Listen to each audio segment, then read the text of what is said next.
আসসালামু আলাইকুম প্রিয় দর্শক, আজকে ফেসবুকে সোশ্যাল মিডিয়ায় কয়েকটা আপনার স্থির চিত্র এবং ভিডিও চিত্র আমি দেখছিলাম। ভিডিও চিত্র হলে একটা যুবক, তরতাজা একজন যুবক, তাকে পুলিশে ধরে নিয়ে যাচ্ছে এবং উনি যাওয়ার সময় আশেপাশে যে সমস্ত লোকজন ছিল তাদের উদ্দেশ্যে হাত তুলে অভিবাদন জানাচ্ছে। একজনকে দেখলাম যে ভি চিহ্নটা উনি দেখাচ্ছেন। তার মানে বোঝা গেল ওই ব্যক্তির উপর, ওই ব্যক্তির ভেতরে তেমন কোনো উদ্বেগ কাজ করছে না। তাকে যে পুলিশে ধরে নিয়ে যাচ্ছে উনি যে খুব উদ্বিগ্ন, খুব হতাশ অথবা দুঃখিত তাও মনে হচ্ছে না। ভদ্রলোক পরে যেটা আমি জানতে পারলাম যে উনি যুবলীগে, চট্টগ্রামের যুবলীগের সাতকানিয়া উপজেলার যুগ্ম আহ্বায়ক ছিলেন উনি একসময়। এবং সে হয়তো ভেবেই নিয়েছে রাজনীতি করি, রাজনীতি করলে তো এরকমভাবে অ্যারেস্ট হতেই হবে, এবং সেভাবেই উনি অ্যারেস্ট হচ্ছেন এরকমই বোঝা যাচ্ছিল তার আচার আচরণ দেখে, গেস্টার দেখে। ভিডিওগুলি খুবই স্পষ্ট, উনি হাসি মুখেই যাচ্ছেন।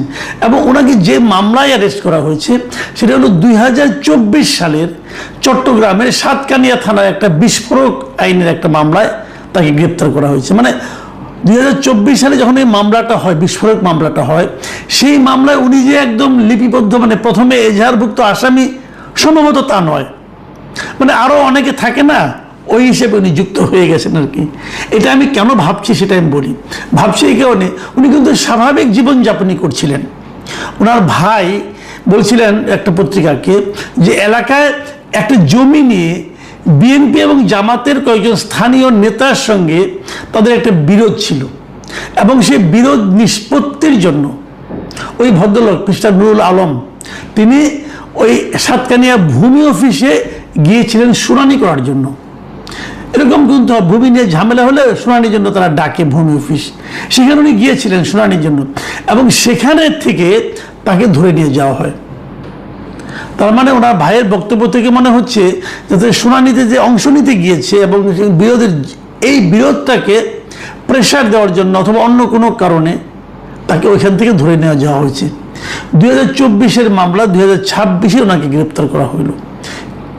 আচ্ছা, এখন করার পর তারপরে তাকে কিন্তু আবার কারাগারে পাঠিয়ে দেওয়া হয়েছিল, জেলখানায় পাঠিয়ে দিয়ে, জেলখানায় গিয়েছে গতকালকে, আজকে শেষ মারা গেছে।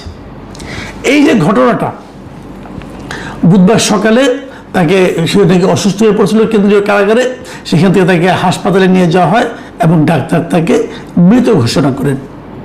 এখন উনি কি এমন ঘটলো যে লোকটা হাসি খুশি লোকটা চলে গেল একদিনের মধ্যে সরকারি হেফাজতে, কারণ কারাগার তো সরকারি জায়গা, একটা সরকারি হেফাজতে ওনার মৃত্যু হয়ে গেল। কি কারণ, কি সমাচার কিছুই বলা হচ্ছে না, এবং তারা বলা হচ্ছে তারা নাকি ভালো ছিল, সব কিছু ঠিকঠাক, মারা গেল। এই যে সরকারি হেফাজতে বা কারাগারে মারা যাওয়ার ঘটনা, উনি যদি এমন হতো দীর্ঘমেয়াদী কোনো রোগে আক্রান্ত থাকতো তাহলে ওনাকে বুঝতে পারতাম, কিন্তু সে ধরনের কোনো রোগের কোনো ইতিহাস নেই। উনি কি হার্ট অ্যাটাক করে মরেছেন নাকি, ডাক্তাররা তো নেওয়ার আগেই সে মারা গেছে।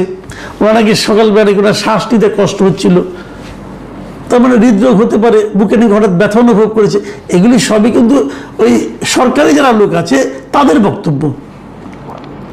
আমরা এরকম আরও অনেক দেখি। আমি আরেকটা ঘটনা বলি, তারপর আমরা মূল আলোচনায় আমি আসতেছি। কদিন আগে এই গত 21 তারিখে ঘটনা বলি, রোববার, গত 21শে জুন রোববার, সেদিনও সকালে ফরিদপুরে আরেকজন ছেলে এরকম মারা গেছে। তাকেও ঠিক আগের দিন নিয়ে যাওয়া হয়েছিল। ঠিক আগের দিন সে আবার ছাত্রলীগের সঙ্গে সে জড়িত ছিল। সে একসময় ছাত্রলীগ করতো আর কি, এখন তো ছাত্রলীগ নিষিদ্ধ, তো একসময় ছাত্রলীগ করতো। তাকে ডিবি পুলিশ তার বাড়ির সামনে থেকে ধরে নিয়ে গেছে। অপরাধ, তার কাছে নাকি গাঁজা পাওয়া গেছে, এবং এই গাঁজা খোঁজার জন্য তার বাড়িতে ভেতরে ঢুকে জিনিসপত্র তছনছ করে, ভাঙচুর করে অনেক কিছু ডিবি পুলিশ করেছে, করে তাকে ধরে নিয়ে গেছে। এবং ধরে নিয়ে যাওয়ার পর ডিবি পুলিশের ভাষ্য, ধরে নিয়ে তার সঙ্গে তারা খুব ভালো ব্যবহার করছে, খাওয়াইছে, দাওয়াইছে, মধুর আচরণ করছে, এত মধুর আচরণ এবং এত খাওয়া দাওয়া যে পরের দিন সে মারা গেছে।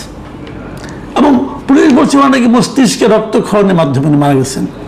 ওনার মস্তিষ্কে রক্তক্ষরণ বা হৃদরোগ বা এই ধরনের কোনো রোগের পূর্ব ইতিহাস ছিল বলেও কিন্তু জানা যায়নি।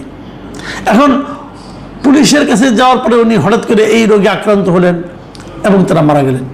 এবং ওনার অপরাধ, ওনার কাছে গাঁজা পাওয়া গেছে। গাঁজা কোথায় পেল? ওর পরিবারের লোকজন বসে বাড়ির সামনে এসে দাঁড়িয়েছিল, পুলিশ দাবি করছে গাঁজা পাওয়া গেছে। আমরা বিভিন্ন সময় এগুলি দেখি এবং বিভিন্ন মুভিতেও আপনি দেখবেন যে চট করে একটা পকেটে ঢুকিয়ে দেয় বলে এই গাঁজা পাওয়া গেছে। গাঁজা উদ্ধারের নামে ওই ছেলেটার জীবনটাই শেষ হয়ে গেল। এই ঘটনাকে কেন্দ্র করে, ঘটনাটা এতটাই মর্মান্তিক ঘটনা যে এই ঘটনাকে কেন্দ্র করে এই ফরিদপুরের এখানকার যে জেলা বিএনপির যে সদস্য সচিব AK-M কিবরিয়া, উনি গতকালকে একটা পোস্ট দিয়েছেন ফেসবুকে। উনি ওনার ফেসবুক পোস্টে কি লিখেছেন? উনি লিখেছেন, ফরিদপুর জেলায় একজন আসামির পুলিশ হেফাজতে মৃত্যুর ঘটনা ঘটেছে। পূর্বে তার নামে কোনো মামলা ছিল কিনা জানি না। পুলিশ বলছে মাদক সহ আসামিকে গ্রেপ্তার করেছে, কিন্তু রাতে অসুস্থ হয়ে ছেলেটা মারা যাওয়ার পরে পুলিশ সুপারের বক্তব্য ও শেখ হাসিনা সরকারের পুলিশের বক্তব্য হুবহু মিলে যায়। দেখুন, এখানে দুটো কথা। এক নম্বর কথা হলো, ওনার নামে পূর্বে কোনো মামলা ছিল কিনা কিবরিয়া সাহেব জানেন না। ওনাকে মাদকের মামলা, মাদক তার কাছে নাকি পাওয়া গেছে। এবং তারপর উনি বলছেন যে এই সময়ে এই ঘটনার পরে ওখানকার যে পুলিশ সুপার, তার যে বক্তব্য, তার সঙ্গে উনি শেখ হাসিনা সরকারের পুলিশের বক্তব্যের মিল পাচ্ছেন। প্রথম প্রশ্ন হলো, যদি ওনার নামে মাদক থেকেও থাকে অথবা যদি ওনার নামে পুরনো কোনো মামলা থেকেও থাকে যেটা উনি জানেন না, তারপরেও তার এ ধরনের মৃত্যু কি কাম্য? এ ধরনের মৃত্যু কি গ্রহণযোগ্য? কাজে মামলা থাকা, পুরনো মামলা থাকা বা না থাকা এটা অর্থহীন। যদ্দূর আমি জেনেছি তার নামে কোনো মামলাও ছিল না আগে, তাকে ধরতে হবে, তাই একটা খোরা অজুহাতে ধরাম আর কি। আর পুলিশের যে বক্তব্যটা, এটা যে মিল পাচ্ছে, এটা আজীবন উনি মিল পাবেন।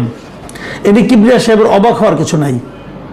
এটা হাসিনার পুলিশের সঙ্গে মিল পাবেন, এর আগে যদি আরও কোনো পুলিশ থাকে তাদেরও মিল পাবেন।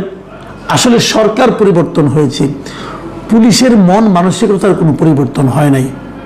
পুলিশের কাছে মানুষ মানুষ নয়। এই যে ঘটনাটা, এই যে মাদকের জন্য যাকে ধরা হয়েছে, যে ছেলেটাকে, এই ছেলেটাকে ধরার পর তার মার সামনেই মারা হয়েছে এবং তার ফ্যামিলির লোকজন সবাই জানে। তার মা ওখানে দাঁড়িয়েছিল, বাড়ির সামনে থেকে ধরছে রে ভাই, সবার সামনে তাকে মারছে। পুলিশকে মারতে পারে? ডিবি পুলিশকে কারো গায়ে হাত দিয়ে, তার হাতে মাদক থেকেও থাকে, ধরলাম তার কাছে মাদক আছে, যেটা আমি বিশ্বাস করি ছিল না, আমি বিশ্বাস করি তাকে এনে প্ল্যান্ট করা হয়েছে, আমার ধারণা। কিন্তু যদি ধরলাম আছে মাদক, আমি ডিবি পুলিশকে বলি আপনি মারতে পারেন ভাই, তাকে আপনাকে মারার ইখতিয়ার কে দিল? কোন আইনে আপনি তাকে মারলেন বলেন? থানায় এনে আপনি জিজ্ঞাসাবাদ করেন, সেটা এক কথা, কিন্তু ওখানে ওপেন জায়গায় মারলেন কেন? এখানে দুটো ঘটনা ঘটে। ঘটনা হলো, এক নম্বর কথা, এই মুহূর্তে যদি কেউ ছাত্রলীগ করে অথবা ছাত্র পরিবারের কেউ ছাত্রলীগ করে অথবা যুবলীগ করে অথবা আওয়ামী লীগ করে, তাহলে তাকে মারার এক ধরনের বৈধতা এই দেশে তৈরি হয়েছে। তুমি ছাত্রলীগ, তুমি স্বৈরাচারের দোসর, তুমি যুবলীগ, অতএব তোমাকে আমি মারতে পারি। এই ধরনের একটা বৈধতা সমাজে অন্তর্বর্তীকালীন সরকারের সময় প্রাতিষ্ঠানিক রূপ পেয়েছিল, এখনো সেটা বহাল আছে।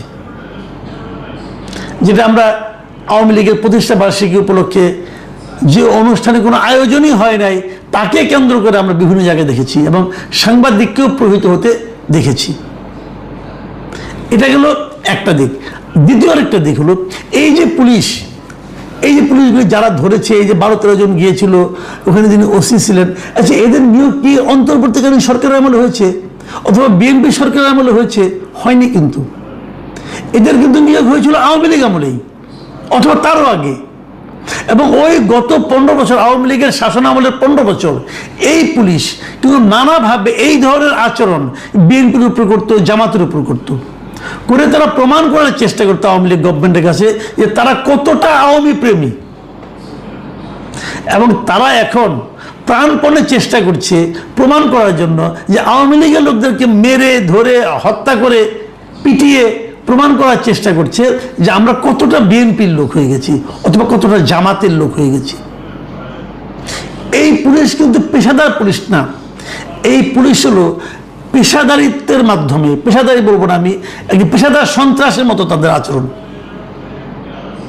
তারা তাদের অপকর্মের মাধ্যমে সরকারের বিশ্বাসভাজন, সরকারের আস্থাভাজন হওয়ার চেষ্টা করছে। এখান থেকে সরকার কি করবে? সরকার যদি এগুলোকে প্রশ্রয় দেয় তাহলে কি হবে? আগামীতে যে সরকার আসবে তার সময় তারা এই কাজই করবে। পুলিশকে পেশাদার পুলিশ হতে হবে। সেটা কি পুলিশ হতে পেরেছে? তার কাছে 2 পুরিয়া গাঁজা পাওয়া গেছে, অতএব তাকে মেরে ফেললে কিছু হবে না।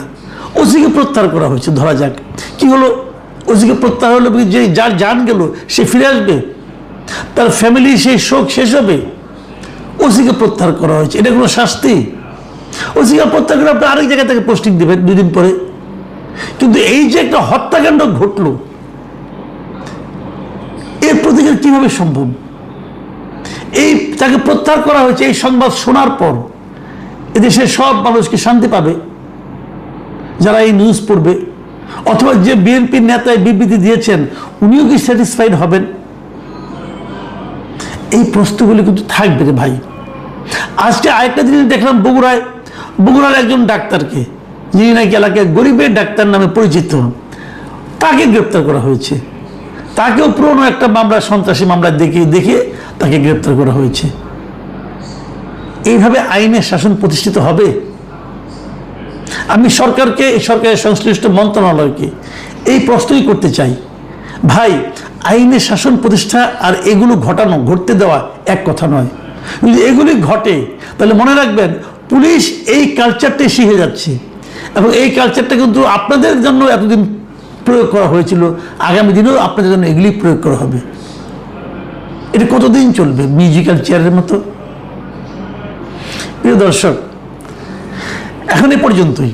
কিন্তু আমি শেষ করার আগে একটা জিনিস আশা করব, যে একটা মানুষের মৃত্যুকে এভাবে প্রকারান্তরে বৈধতা দেওয়াটা, এটা সুশাসনের নমুনা নয়।